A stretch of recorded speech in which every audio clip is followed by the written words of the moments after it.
السلام عليكم ورحمة الله تعالى وبركاته. كسو دبادا ولا ريال مال وبعد كجوكتين دنيدا يهرر هذا با وولالكين عامر جلال كيسا أو إذن كسو جدي معنا المعلم والبا وحيابا كلا دوان أقون يو كسابسان كلا دوان شيري آد وقفا إلي سلا هذين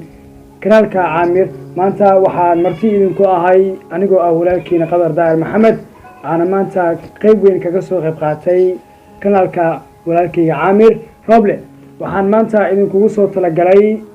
inaan idinla wadaago aqoonta Soomaaliyeed heerka ay gaarsiisan tahay runtii waxyaabaha aad ku muhiimsan qof walba bani'aadamku uu rajeynayo oo dadka bulshada markay aad isku dhex galaan ay rajeynayaan waa aqoonta kaliya qofka bani'aadamkuna waxa ka dhigi karan waa aqoonta markuu is weydiiyo heerka uu joogo qofka bani'aadamka iyo qofka kale oo jaahilka heerka uu joogo markay su'aalo is weydiiyaan waxa meesha ka dhashanaya mar walba la doorbidaa qofka aqoonyahanka ah maxaa yeelay aqoontu saan ognahay qof dad walba waxaynu ku qeexi karnaa aqoontu inay tahay iftiinka noloshu mas waxaynu ku qeexi karnaa inay tahay furaha nolosha qof walba sidoo u qeexo ay aqoontu u qeexmataa waxyaabaha aad ku muhiimsan maanta haddii la yiraahdo shay loo baahan yahay maanta door dadka bani'aadamka waxay ka doorbidaan qofka aqoonyahanka ah markii loo eego dunida dhammaan taas ay isku qeexaan oo tusaale waxaan kaga jeedaa meel haddii had la yiraahdo 2+2 waa 4 waa afartaas iyadoo ah meel markaad fiiriso wadamo kale markaad fiiriso meel kale ma jirto meel laga isticmaalo markii lagu daro 2+2 5 meel laga dhahay ma jirto waa mar walba xilaa marka waa 4 kaas kaliya loo wada isticmaalo dunida marka wada eegto laakiin luqadihii kala duwan hadii luqadihii gooni u kala isticmaalayaan waxaan markaa wax in ka taawanaynaa heerka aqoontu casrigan meesha Soomaalida ka joogto runtii waxa dhab ah aqoontu aad ay u fidsan tahay laakiin isbedel aqoontu sida banaanba waa isbedel nololeed isbedel deegaan isbedel guri isbedel environment isbedel road isbedel casriyaysan marka eegto bulshada gobol ilaa iyo caasimad ilaa wadan si ugu faafto qofka bani'aadamkana waxbay ka dhigtaa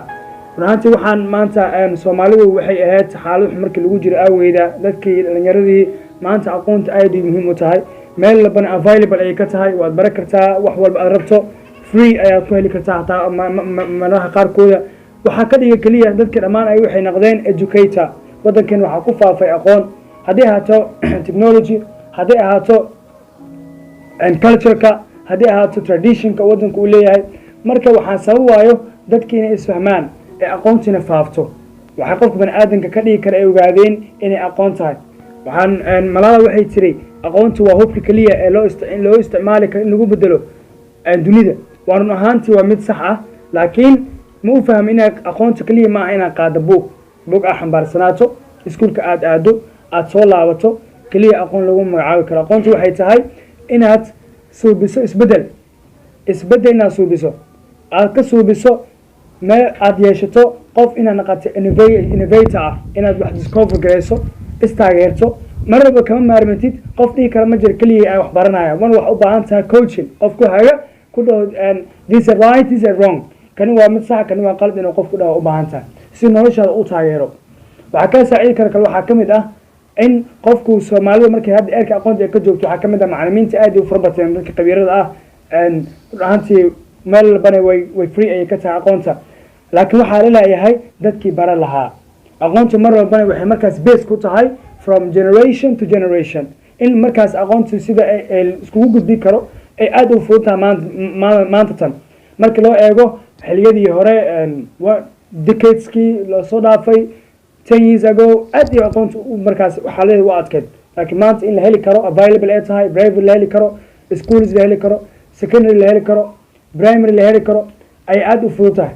qofka marka waxa ka dhigi karo waxa kamid ah in uu assist taageero marka kalaamaashis waxyaalaha ka dhigi karo marka in la isdhex galo oo aqoonti markaas cooperation ay noqoto ay ku faafto ay marka dhigi karaa inkastoo dhalinyarada Soomaaliyeed aysan ku fikirin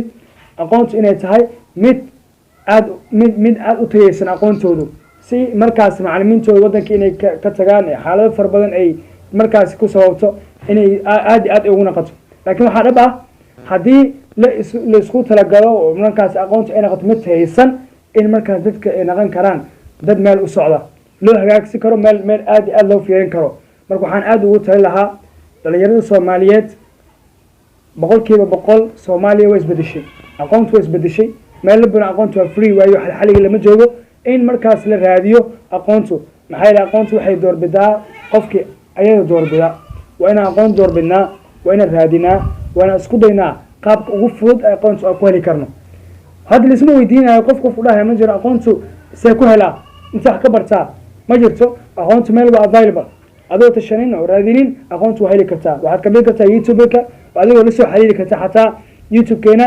عامر كانال كنا عامر راب لهذا السو حريري كرتو واتكلم في إذا سكتها وحياة بدلنا صار إنه عشران تكمل أقانتو كبريشن كده كقول ده حياة إنها تكفى إذا ستو أنا رجين دونا وحن مرة ربنا إذا كوجو تاجرنا هاي سير أنا كوسو جيل لهني أنا